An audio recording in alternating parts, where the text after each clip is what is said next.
That's a big head. Oh, yep, all the way around the seat. 5. And you are? Hola. All right. How old are you? Hi, my name is Alexandra Mendez, and we are at the Tavares Center Boys and Girls Club. The kids here are doing their power hour, which is their homework time. Now you have to do 2 over here. You gotta do what you gotta do, you know, have faith, and you know. But if you take care of your part, we'll take care of theirs, you know. But you have to put your hands together and do it together. You can't just one person do it, and then the next person destroys it. It's not gonna help. We are, yes, say that we are. This is Rock Nation, Pledge of Allegiance. Sit up a T-side, all black everything. Black cars, all black everything. This is Chad Brown, home to more than 1,000 people, up in the Wanscook neighborhood in Providence.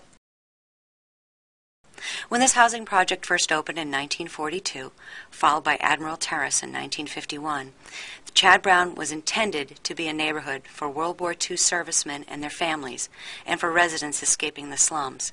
For a time, Chad Brown fulfilled its promise. But by the 1960s, the promise became a nightmare.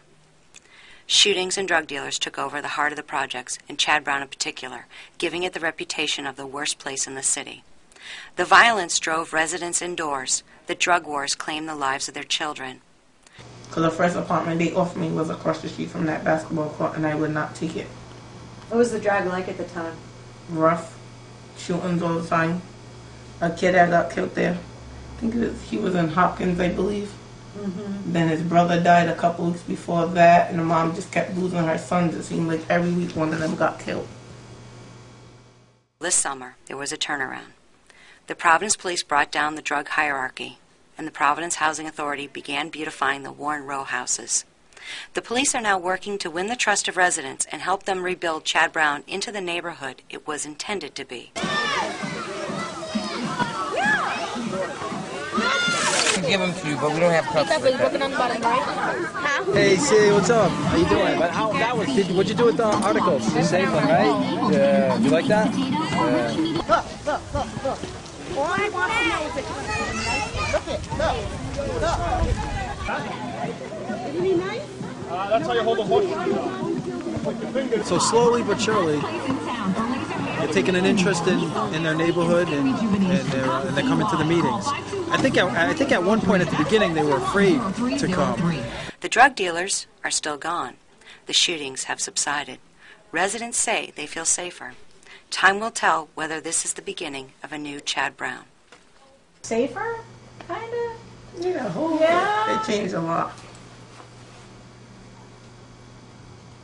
Like, when I was younger, I didn't have nobody in my ear all the time, like, go to school, graduate, then go to college, or go to the military. Nobody did that. I made them plans on my own, versus now I do that to my son because I don't want him to be in the same situation I was in. Yeah, I have no time for no violence out here anymore. There's too many cops out here now. Or they're parked at the store right here all the time, and they're always riding through. So they're even on feet now in the code. He got to walk on the beat. Danny, he parks his car on a drag, and then a couple of other cruisers, and they walk through. So basically, with him doing what he does, there hasn't been no crime over here. Okay.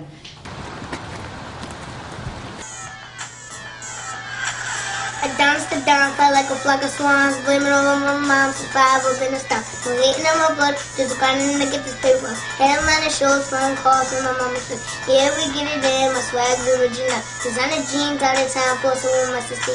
House city's hottest. The girl call me Adonis, she know it ain't but enough, but instead I brought it good. Easy talking money back flying out my first car. Did it for the age, now I love the hate, watch the shine. Adonis the down, fly, get your paper up. Why they hating on me? Get your paper up.